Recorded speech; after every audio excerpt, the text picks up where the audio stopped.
चलिए opening trades की शुरुआत कर लेते हैं। हमारे सारे एक्सपर्ट्स बने हुए हैं। सबसे पहले कुणाल जी, आपसे शुरुआत करूंगा। ओपनिंग ट्रेड्स आपकी तरफ से क्या है आज? वेल मेरी ओर से अगर मैं स्टॉक की बात करूं, एक बहुत ही बढ़िया स्टॉक हाथ में आया है। लगातार एक high top high bottom formation में है एंड स्टॉक ने अच्छी खासी मोमेंटम पिछले कुछ दिनों से दिखाई है। स्टॉक का नाम है हिंदुस्तान कॉपर।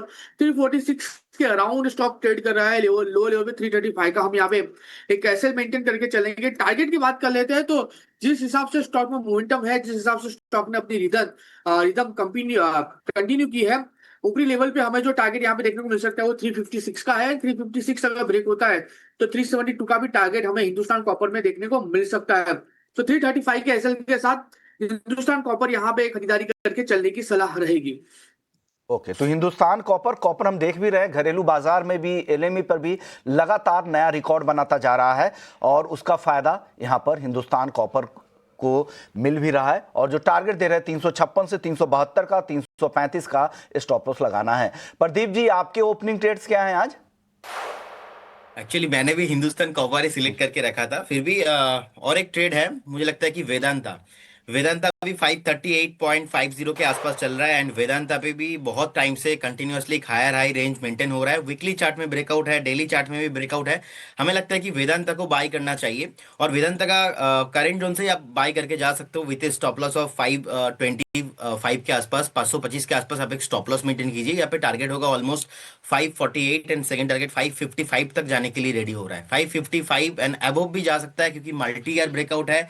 स्विंग ट्रेड के लिए भी एप्लीकेबल है, लेकिन आज इंटरडे में ना ट्रेड करेंगे तो ही अच्छा है। 4-5 दिन का व्यू लेके चलिए, बहुत ही शानदार मूवमेंट यहाँ पे आने वाला है।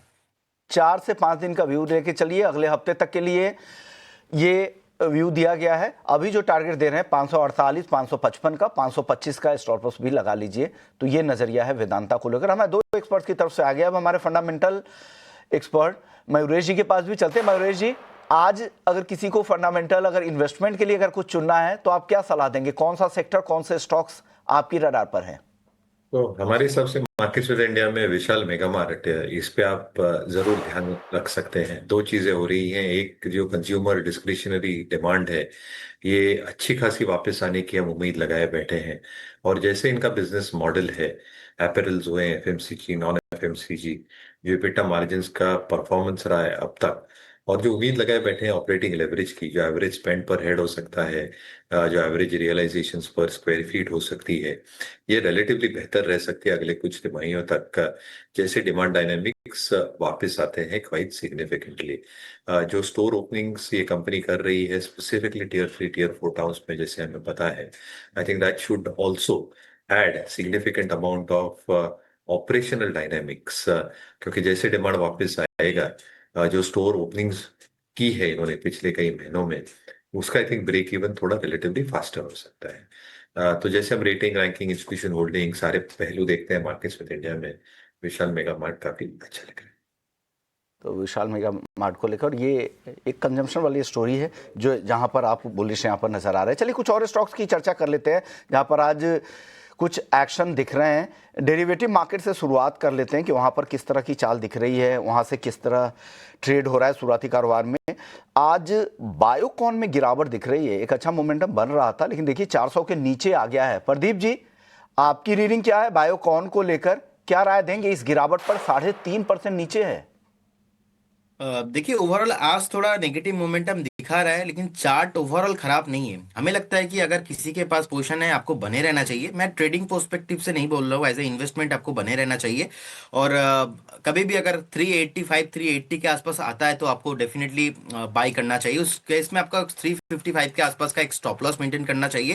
और अगेन आपको स्टॉक 430 से लेके 450 का प्राइस आने वाला दिनों में आते हुए दिखाई देंगे। लेकिन आज थोड़ा सेंटीमेंट खराब है और आपको 380 382 के आसपास मिल सकता है प्राइस।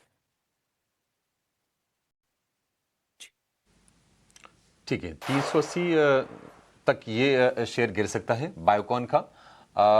थोड़ी सी नरमी है, थोड़ी थोड़ी प्रॉफिट टेकिंग आज शेयर में हम देख रहे हैं। करीब करीब 3% की गिरावट आज आ गई और वायदा में सबसे ज़्यादा गिरने वाला शेयर है। आज हम देख रहे हैं कि अगर आप निफ्टी देखेंगे तो आपको ना कंजम्पशन वाले शेयर्स वीक दिखाई देंगे। अच्छा, इस बीच देखिए निफ्टी ने वापसी की है हरे निशान में और ये वापसी पूरे का पूरा जो क्रेडिट है ना वो जाएगा आईटी स्टॉक्स को, क्योंकि टीसीएस से करीब 1.25% ऊपर कुणाल जी ने इसको रिकमेंड भी किया था आपको आज बाजार खुलने से पहले ही। इसके अलावा एचसीएल टेक में हम तेजी देख रहे हैं, इन्फोसिस में अच्छी बाइंग है, विप्रो में तेजी है, टेक महिंद्रा चल रहा है। तो आज मतलब आईटी फिर से संभाल रहा है बाजार को, और निफ्टी के टॉप 10 गेनर्स में से 5 आईटी के आपको दिखाई देंगे। निफ्टी बैंक भी हम देख रहे हैं कि लोअर लेवल से ऊपर आने की कोशिश कर रहा है। जो 125 अंकों की गिरावट थी वो रह गई सिर्फ 25 अंकों के आसपास की, और उसकी वजह मैं आपको बता देता हूं। उसकी वजह ये कि जो बड़े जो प्राइवेट बैंक्स हैं वो निश्चित तौर पर सपोर्ट कर रहे हैं। आप इस वक्त देखेंगे कि एचडीएफसी बैंक 1000 रुपए के ऊपर आकर हल्की सी तेजी के साथ आपको कारोबार करता हुआ दिखाई देगा।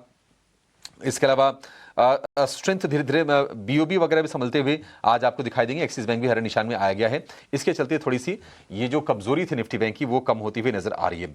लेकिन कंजम्पशन पर आज साफ तौर पर प्रेशर है, और इंटरग्लोब एविएशन भी रिकवर किया है, लेकिन आज फिर भी 1% नीचे कारोबार कर रहा है। एचयूएल में आज लगातार दूसरे सत्र में कमजोरी है, टाइटन कमजोर है, इटर्नल में हम दिक्कतें देख रहे हैं, और इसके अलावा अगर ऑटो भी अगर आप जोड़ दें तो उसमें श्रीराम फाइनेंस के शेयर में भी आज के सत्र में टाटा मोटर और श्रीराम फाइनेंस इसमें भी कमजोरी आपको दिखाई देगी। मयूरेश जी, एक बार ना आपसे एचयूएल पर राय जानना चाहेंगे। 1% की नरमी, कल भी हमने देखा था कि शेयर कमजोर, कल क्वालिटी वॉल्स का डिमर्जर हो जाएगा, और अब लिस्टिंग पर नजर आएगी कि लिस्टिंग वाली डेट क्या निकल के आती है। आप जरा बताएंगे कि एचयूएल क्या रणनीति होनी चाहिए? एफएमसीजी पैक में पैसे बने नहीं हैं, एचयूएल पर क्या व्यू होगा? क्या थोड़े बहुत वैल्यू अनलॉकिंग होगी? थोड़ी बहुत होगी अभिषेक जी, बट अगर आप लार्जर ड्रॉन पिक्चर देखें, जो मैनेजमेंट कमेंट्री रही है स्पेसिफिकली इनके पर्सनल केयर प्रोडक्ट्स को लेके, एक्सपेक्टेशन यही है कि जो डिस्क्रिशनरी डिमांड स्पेंडिंग है ऑब्वियसली इनको भी पॉजिटिवली इम्पैक्ट करेगी।